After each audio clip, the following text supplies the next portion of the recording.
사람을 도와주는 일은 아름답습니다. 저 역시 젊은 시절부터 그렇게 믿어왔습니다. 누군가가 어려움에 처했을 때 손을 내밀어 주는 것, 그것이 인간의 품격이라고 생각했습니다. 그런데 살아오며 하나를 더 배웠습니다. 배추인 자체가 문제는 아닙니다. 한계 없는 배추니 문제입니다.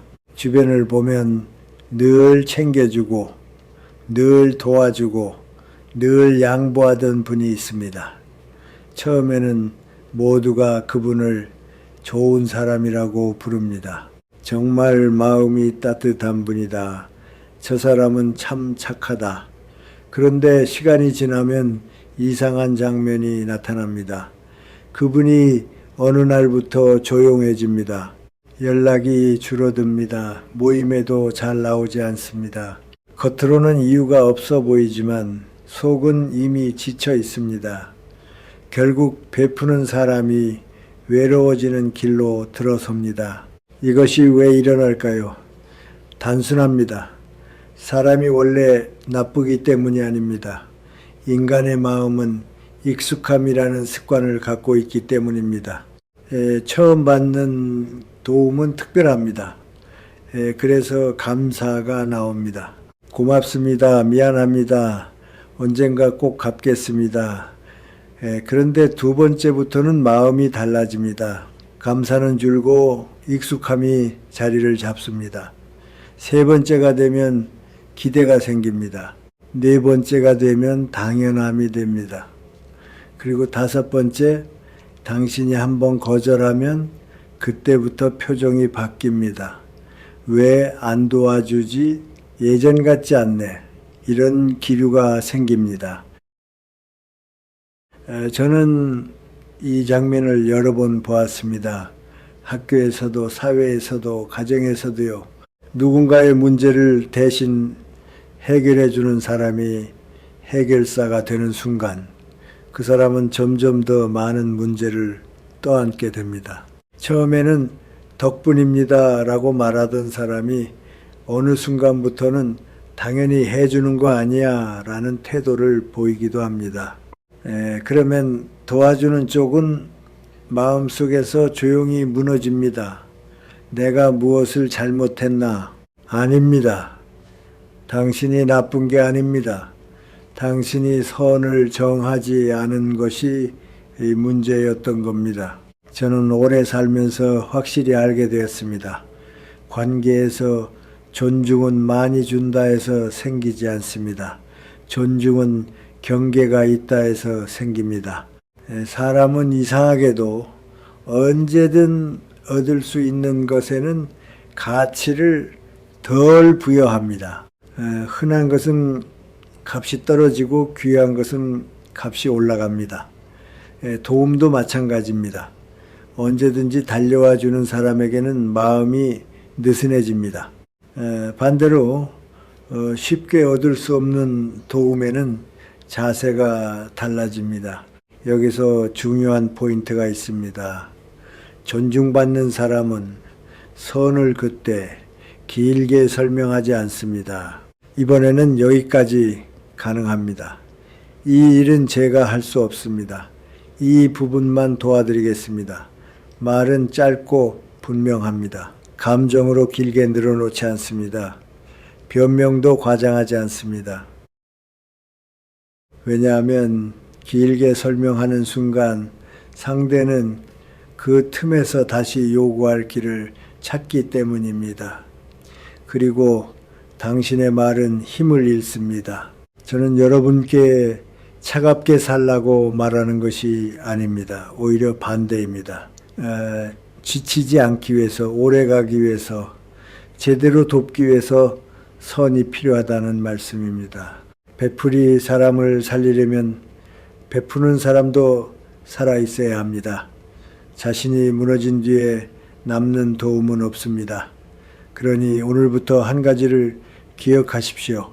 착함은 무한이 아닙니다. 존중은 경계에서 시작됩니다. 사람이 도움을 받을 때 마음이 어떻게 변하는지 그 흐름을 정확히 보면 관계의 운명이 보입니다. 저는 이것을 인간 심리의 미끄럼틀이라고 부릅니다. 처음에는 누구나 고마워합니다.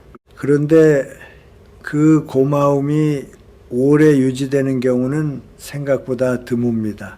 왜냐하면 인간의 마음은 감사를 감정으로 느끼고 익숙함은 습관으로 굳어지기 때문입니다. 감정은 빨리 식고 습관은 오래 남습니다. 처음 도움을 받으면 상대는 말합니다. 정말 감사합니다. 죄송합니다. 제가 꼭 은혜를 갚겠습니다. 이때는 진심일 수 있습니다. 하지만 도움이라는 것이 반복되면 마음은 조금씩 다른 방향으로 이동합니다. 두 번째는 감사가 줄어듭니다. 고마움이 사라진다기보다 당연히 또 받을 수 있겠지라는 기대가 생깁니다. 세 번째는 그 기대가 더 커집니다. 이번에도 해주시겠지. 네 번째는 그 기대가 굳어져서 사실상 권리가 됩니다. 그러면 도움은 더 이상 선물이 아니라 기본 서비스처럼 여겨집니다. 그리고 결정적인 순간이 다섯 번째입니다. 당신이 한번 거절하는 순간 상대는 도움의 가치를 떠올리는 것이 아니라 내 기대가 깨졌다는 감정을 먼저 느낍니다. 그래서 서운해합니다. 때로는 화가 납니다. 그 서운함은 이렇게 말하지 않아도 얼굴로 드러납니다.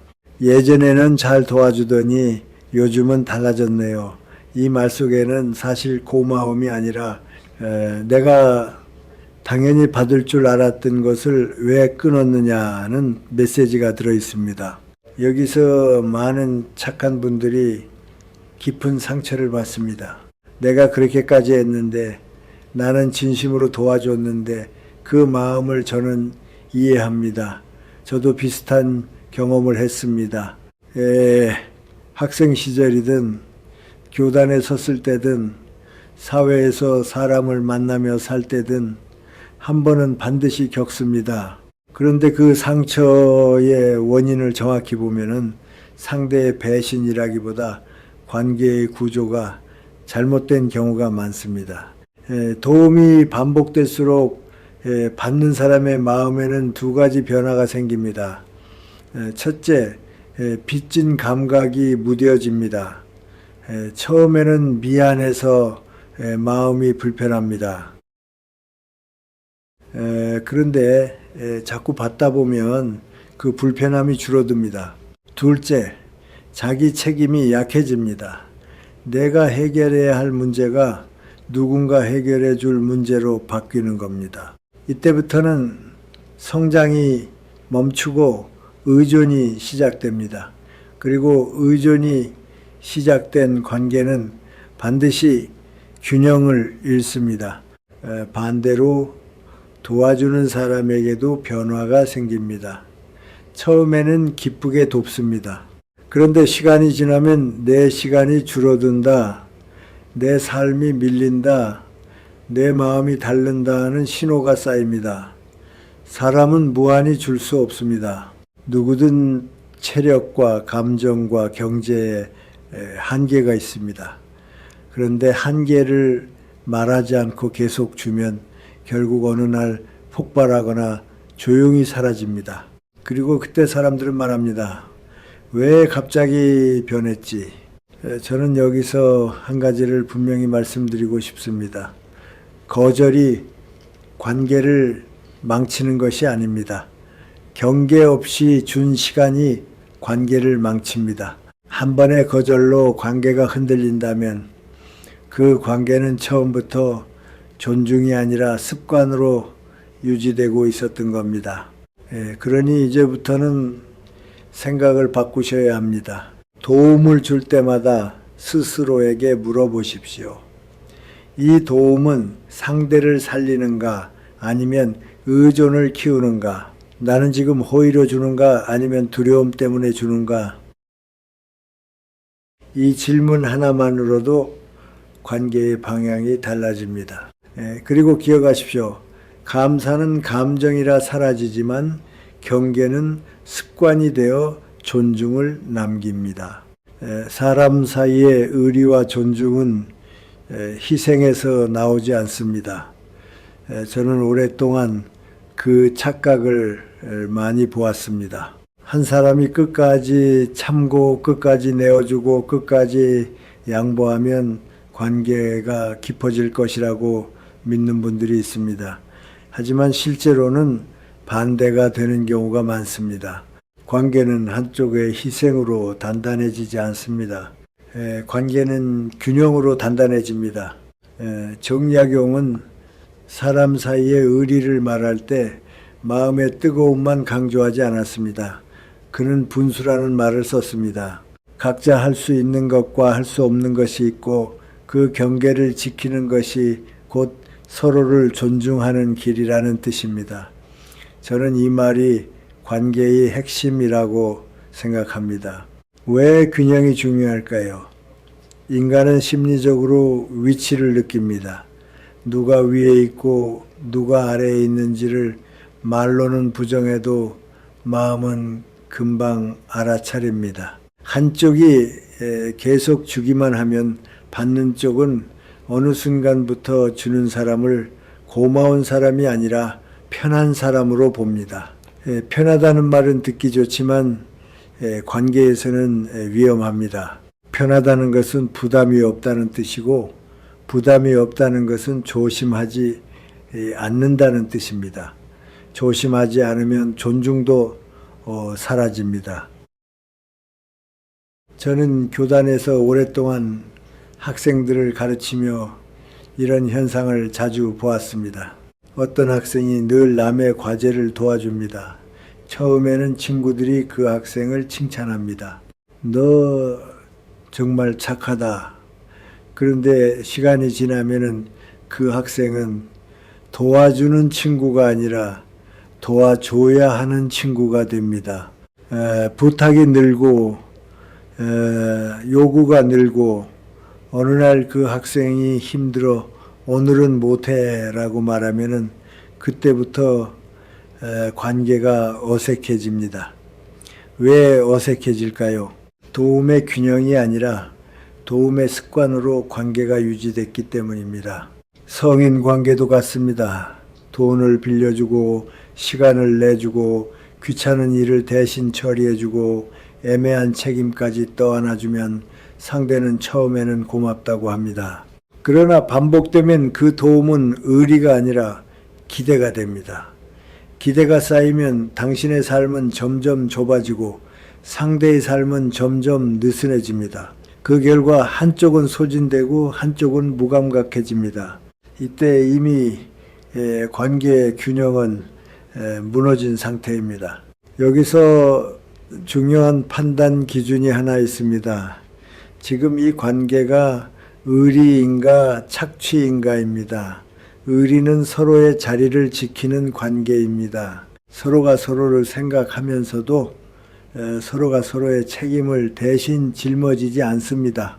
반대로 착취는 한쪽이 계속 내어주고 다른 한쪽이 계속 가져가면서도 그것을 당연하게 여기는 상태입니다. 착취는 반드시 얼굴이 흉악하지 않습니다. 오히려 웃는 얼굴로 다가옵니다. 그래서 착한 분들이 더 쉽게 무너집니다. 저는 여기서 여러분께 딱 한 가지를 권하고 싶습니다. 관계를 감정으로만 보지 말고 구조로 보십시오. 누가 더 많이 주고 있습니까? 누가 더 자주 책임을 떠안고 있습니까? 한번 거절했을 때 상대는 어떤 반응을 보입니까? 이 질문은 냉정해 보이지만 사실은 관계를 살리는 질문입니다. 균형이 무너진 관계는 결국 둘 다 상처를 남깁니다. 반대로 균형이 있는 관계는 오래 갑니다. 사람 수가 많아도 외로운 사람이 있고 사람 수가 적어도 든든한 사람이 있습니다. 차이는 숫자가 아니라 깊이입니다. 깊이는 감정의 크기가 아니라 서로의 자리를 지키는 태도에서 생깁니다. 그러니 기억하십시오. 의리는 무조건 참는 것이 아니라 서로의 분수를 지키는 것입니다. 그 균형을 지키는 순간 존중이 다시 살아납니다. 존중받는 사람은 특별히 말재주가 좋아서 존중받는 것이 아닙니다. 그들은 관계에서 선을 먼저 그을 줄 아는 사람입니다. 여기서 말하는 선은 차가운 벽이 아니라 서로를 지키는 울타리입니다. 울타리가 없으면 밭이 망가지듯 경계가 없으면 관계가 망가집니다. 많은 분들이 이런 고민을 합니다. 거절하면 미움받지 않을까요? 선을 그으면 사이가 멀어지지 않을까요? 저는 오히려 반대로 봅니다. 선을 그을 줄 모르면 결국 더 큰 실망으로 관계가 무너집니다. 처음에는 작은 부탁이 들어옵니다. 한 번 들어주면 2번, 3번이 됩니다. 그때 당신이 아무 말도 하지 않으면 상대는 이렇게 배웁니다. 이 사람은 언제든 가능하다. 그러면 부탁은 더 커지고 더 잦아집니다. 그리고 어느 날 당신이 버티지 못해 갑자기 끊으면 상대는 충격을 받습니다. 왜 갑자기 변했지? 변한 것이 아니라 당신이 이제야 한계를 말한 것입니다.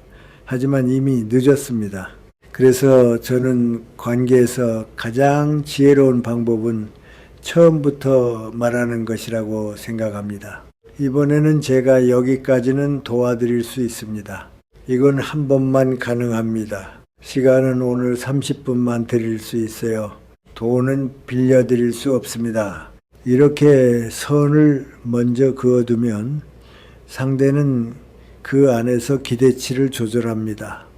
무한히 도와주겠다는 사람에게는 기대치가 끝없이 커집니다. 하지만 범위를 밝히는 사람에게는 기대치가 현실적으로 움직입니다. 그리고 신기하게도 사람은 범위가 있는 도움에 더 감사하게 됩니다.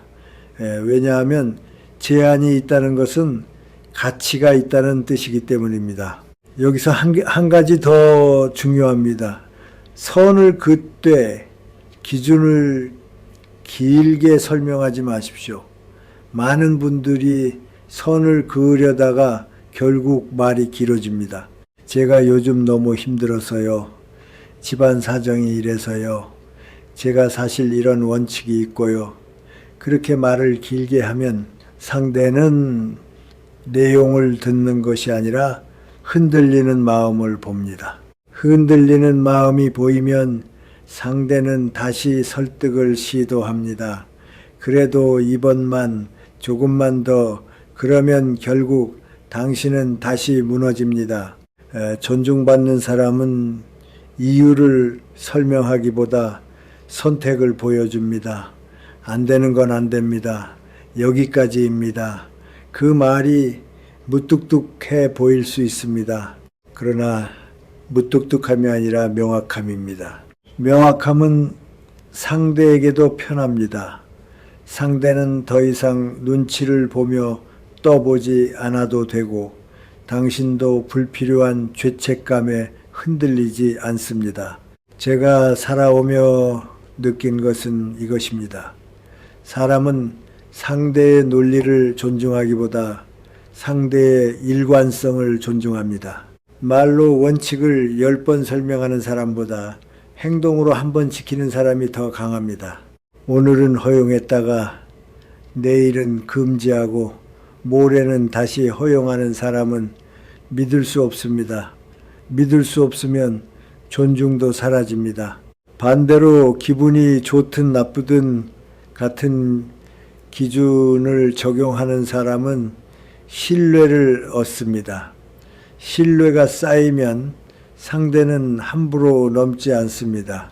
그러니 오늘부터 연습해 보십시오. 부탁이 들어오는 순간 먼저 범위를 말하십시오. 그리고 그 범위를 지키십시오. 선은 상대를 밀어내는 칼이 아니라 관계를 오래가게 하는 약속입니다. 존중은 호의의 크기에서 생기지 않습니다. 존중은 경계의 명확함에서 시작됩니다. 사람들은 종종 가까울수록 좋은 관계라고 생각합니다.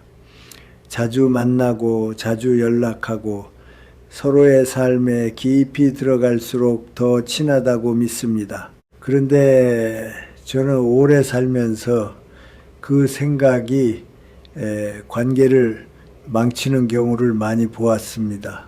관계에도 호흡이 필요합니다. 숨을 쉬어야 살듯이 관계도 숨 쉴 공간이 있어야 오래 갑니다. 너무 가까우면 어떻게 될까요? 처음에는 따뜻합니다. 말이 잘 통하고 마음이 편합니다. 그런데 시간이 지나면 당연함이 자랍니다. 당연함이 자라면 조심함이 사라집니다. 조심함이 사라지면 말이 거칠어지고 부탁이 무거워지고 요구가 늘어납니다. 그때부터 관계는 편안함이 아니라 부담이 됩니다. 부담이 되는 순간 사람은 피하고 싶어집니다. 결국 가까웠던 관계가 멀어지는 아이러니가 생깁니다. 저는 이것을 친밀함의 착각이라고 봅니다. 친밀함을 거리 없음으로 착각하는 겁니다. 사실 성숙한 관계는 가까우면서도 붙어 있지 않습니다. 필요할 때 곁에 있지만 항상 곁에 있지는 않습니다. 서로를 좋아하되 서로에게 매달리지 않습니다. 서로를 돕되 서로의 삶을 대신 살지 않습니다. 관계에서 적당한 거리를 유지하는 것은 차갑다는 뜻이 아닙니다. 오히려 상대의 공간을 인정한다는 뜻입니다. 너는 너의 삶이 있고 나는 나의 삶이 있다. 이 존중이 있어야 관계가 건강해집니다. 누군가의 하루가 늘 내 욕으로 채워지면은 그 사람은 결국 숨이 막힙니다. 반대로 내가 누군가의 욕으로 하루를 다 써버리면은 나도 숨이 막힙니다. 숨이 막히는 관계는 오래 갈 수 없습니다. 그래서 저는 가까운 사이일수록 더 조심해야 한다고 말합니다. 가까울수록 더 예의를 지키고 가까울수록 더 경계를 존중해야 합니다. 가족이든 친구든 오래 보는 사람일수록 당연이라는 말을 줄여야 합니다. 당연히 해주겠지. 당연히 이해해주겠지. 이 당연함이 관계를 가장 빨리 늙게 만듭니다. 거리의 또 다른 비밀은 이것입니다. 존중받는 사람은 감정과 결정을 분리합니다. 사람은 누구나 감정이 있습니다. 서운할 수도 있고 화날 수도 있고 기쁠 수도 있습니다. 문제는 감정이 결정을 끌고 다닐 때 생깁니다. 오늘은 화가 나서 냉정하게 끊어버리고 내일은 미안해서 다시 다 해주고 모레는 기분이 좋아서 또 넘치게 베풀고 이렇게 오락가락하면은 상대는 당신을 예측할 수 없습니다. 예측할 수 없는 사람은 신뢰할 수 없고 신뢰하지 못하면은 존중도 생기지 않습니다. 반대로 감정 위에 올라서는 사람은 다릅니다. 화가 나도 바로 반응하지 않습니다. 서운해도 즉시 판단하지 않습니다. 내 감정은 내 안에서 처리하고 내 결정은 원칙으로 합니다. 기분이 좋든 나쁘든 같은 기준으로 말하고 같은 방식으로 행동합니다. 그 일관성이 상대에게는 안정감으로 느껴집니다. 안정감이 생기면은 사람은 무의식적으로 조심하게 됩니다. 이 사람은 감정으로 흔들리지 않는구나. 선을 지키는 사람이구나. 이렇게 느끼면 함부로 넘지 않습니다. 저는 여러분이 차가운 사람이 되기를 바라지 않습니다. 다만 성숙한 사람이 되기를 바랍니다. 성숙함은 정을 끊는 것이 아니라 정을 오래가게 만드는 기술입니다. 거리를 유지하는 것은 냉담함이 아니라 배려이고, 감정과 결정을 분리하는 것은 무정함이 아니라 책임입니다. 그러니 기억하십시오. 가까움은 거리 없음이 아닙니다. 존중은 성숙한 거리에서 자랍니다. 도움의 마지막 원칙은 생각보다 단순합니다. 즉시 해결해 주지 않는 것입니다. 많은 분들이 이 말을 들으면 마음이 불편해집니다. 그럼 냉정해 보이지 않을까? 도와줄 수 있는데 왜 바로 안 해주나? 그런데 저는 오랫동안 교육을 하며 그리고 사람을 만나며 살아오며 확실히 알게 되었습니다. 바로 해결해주는 친절이 관계를 망치고 사람을 약하게 만드는 경우가 많습니다. 사람이 어려움에 빠졌을 때 가장 쉬운 길은 남의 손을 잡는 것입니다. 누군가 대신 해주면 당장은 편합니다. 마음도 놓입니다. 하지만 그 편안함이 반복되면 그 사람의 안쪽에서 중요한 근육이 사라집니다. 스스로 생각하는 힘, 스스로 결정하는 힘, 스스로 책임지는 힘이 약해집니다. 그러면 문제는 끝나지 않습니다. 다른 모양으로 다시 돌아옵니다. 그리고 그때도 또 누군가를 찾습니다. 이것이 의존의 구조입니다. 저는 학생들을 가르칠 때 이런 장면을 많이 보았습니다. 교수님, 이 문제 답이 뭡니까? 그럴 때 제가 답을 바로 말해주면 학생은 고맙다고 합니다. 하지만 그 학생은 다음 시험에서 또 같은 방식으로 흔들립니다. 반대로 저는 이렇게 묻습니다. 너는 어떻게 생각하니? 어디까지 풀어봤니?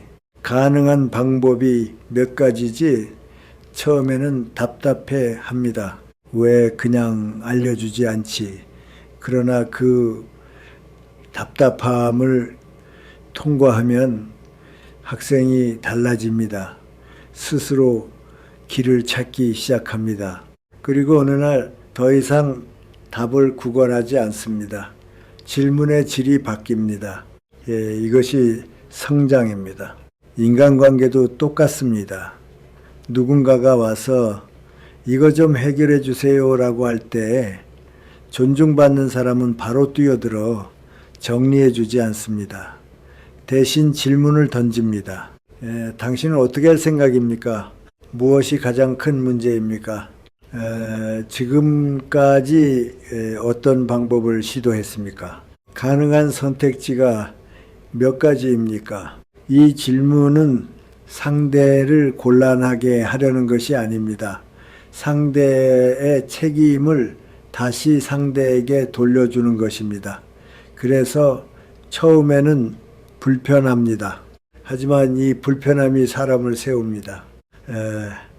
진짜 도움은 짐을 대신 들어주는 것이 아니라 스스로 들 수 있는 힘을 만들어주는 것입니다. 여기서 또 하나 중요한 것이 있습니다. 필요한 말만 남기십시오. 우리는 거절하거나 조절할 때 감정 때문에 말을 길게 합니다. 미안해서요. 사정이 이래서요. 제가 사실 마음이 약해서 이런 설명이 길어질수록 말은 약해지고 관계는 흐려집니다. 상대는 당신의 말에서 확신이 아니라 흔들림을 봅니다. 흔들림이 보이면 더 밀어붙입니다. 이번만요, 조금만 더요. 그러면 당신은 다시 끌려갑니다. 존중받는 사람은 다르게 말합니다. 짧게, 사실대로, 단정하게 말합니다. 그건 제가 할 일이 아닙니다. 이 부분은 도와드릴 수 없습니다. 여기까지는 가능합니다. 방법을 먼저 정해 오시면 조언은 드리겠습니다. 이 말에는 감정이 많지 않습니다. 그래서 차갑게 들릴 수 있습니다. 하지만 실제로는 반대입니다. 이 태도는 상대를 무시하는 것이 아니라 상대를 성인으로 대하는 것입니다. 당신은 스스로 할 수 있다는 믿음이 없으면 이런 말을 못합니다. 그리고 신기하게도 이렇게 관계를 대하면 당신이 지치지 않습니다. 왜냐하면 당신은 자기 한계 안에서 돕기 때문입니다. 상대도 당신을 함부로 대하지 않습니다. 언제든 달려와 줄 사람이 아니라는 것을 알기 때문에 부탁을 더 신중하게 합니다. 도움을 받으면 더 진심으로 감사하게 됩니다. 결국 관계가 달라집니다. 많이 주어서가 아니라 정확하게 주었기 때문입니다. 저는 여러분께 이 한 문장을 남기고 싶습니다. 즉시 해결해주는 친절은 의존을 만들고 생각하게 만드는 도움은 존중을 만듭니다. 사람들이 관계에서 가장 자주 착각하는 것은 많이 주면 깊어질 것이라는 믿음입니다. 하지만 관계는 양으로 깊어지지 않습니다. 관계는 가치로 깊어집니다. 그리고 가치는 언제 생기느냐 하면은 희소성이 있을 때 생깁니다.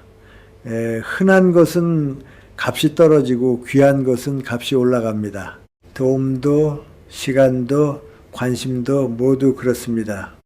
누군가가 언제든 전화하면 달려와주고 언제든 부탁하면 들어주고 언제든 감정을 받아주면 처음에는 고마워합니다. 그러나 시간이 지나면은 그 고마움은 사라지고 기대가 남습니다. 기대가 남는 순간 당신의 호의는 더 이상 선물이 아닙니다. 의무가 됩니다. 의무가 되면 존중이 사라집니다. 존중이 사라지면 관계는 남아 있어도 마음은 떠납니다. 저는 오랫동안 사람을 만나며 한 가지를 봤습니다. 잘 사는 사람이 아니라 오래 편안한 사람이 어떤 사람인지요. 그들은 모두에게 좋은 사람이 되려 하지 않습니다. 다 좋아하게 만들어야지, 다 챙겨야지 이런 마음으로 살지 않습니다. 대신 몇몇에게 진짜 사람이 되려고 합니다.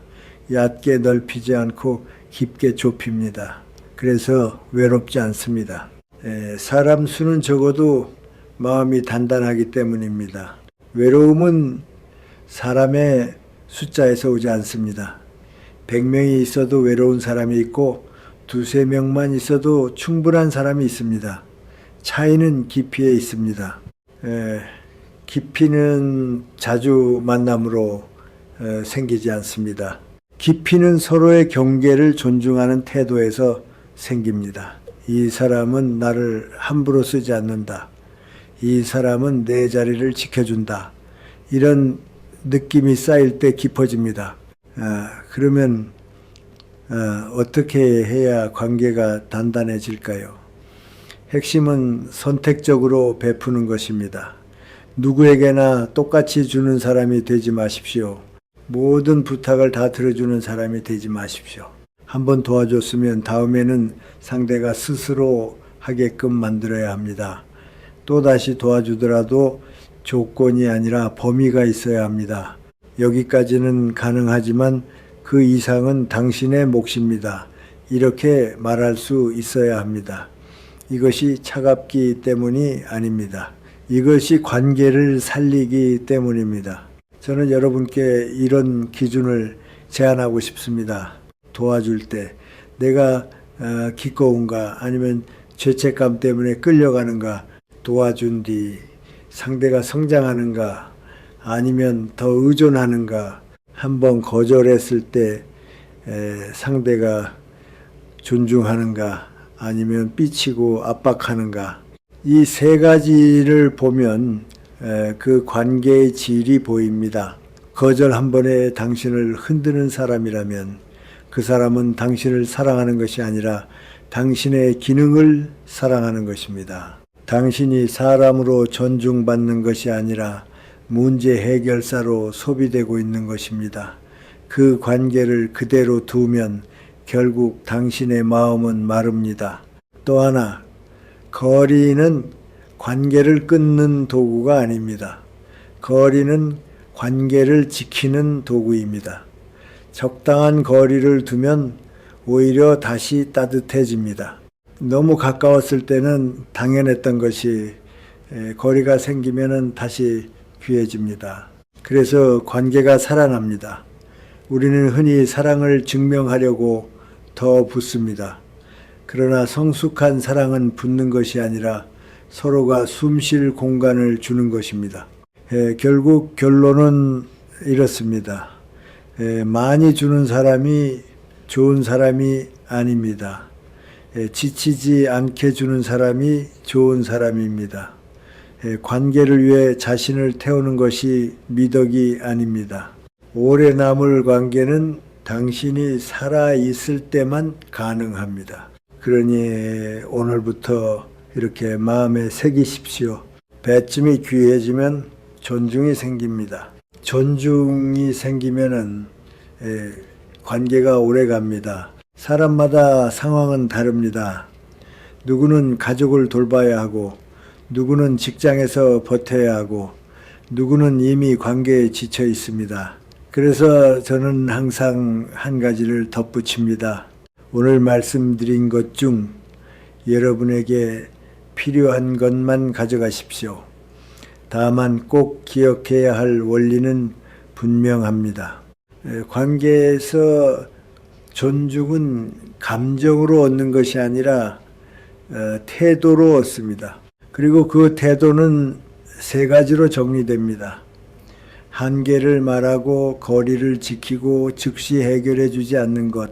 먼저 한계를 말하는 것은 거절이 아닙니다. 정직입니다. 여기까지는 가능합니다. 이건 할 수 없습니다. 이 말은 관계를 끊겠다는 선언이 아니라 관계를 제대로 하겠다는 선언입니다.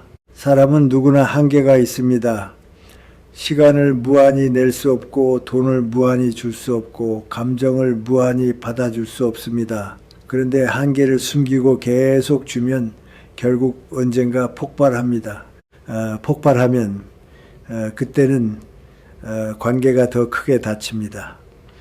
그러니 한계를 말하는 것은 나중에 큰 실망을 막는 가장 성숙한 방법입니다.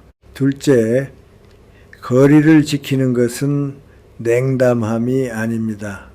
존중입니다. 많은 분들이 가까울수록 좋은 관계라고 믿지만 가까움은 거리 없음이 아닙니다. 성숙한 관계는 서로의 삶을 침범하지 않습니다. 서로에게 기대지 않으면서도 필요할 때는 곁에 있습니다. 이 균형이 관계를 편하게 합니다. 관계가 편해야 오래 갑니다. 편하지 않은 관계는 결국 피하게 됩니다. 셋째, 즉시 해결해 주지 않는 것은 무관심이 아닙니다. 신뢰입니다. 당신은 스스로 할 수 있다. 당신은 성장할 수 있다. 이 믿음이 있을 때만 우리는 상대에게 생각할 시간을 줄 수 있습니다. 문제를 대신 해결해 주면 그 순간은 편하지만 그 사람은 자기 힘을 키우지 못합니다. 반대로 질문하고 기다리고 스스로 결정하게 만들면 처음에는 느리지만 결국 그 사람은 강해집니다. 강해진 사람은 더 이상 당신을 소모시키지 않습니다. 그러면 관계는 건강해집니다. 저는 이 세 가지가 결국 하나로 모인다고 봅니다. 그것은 자립입니다. 정약용이 말한 의리도 결국 자립 위에서만 가능합니다.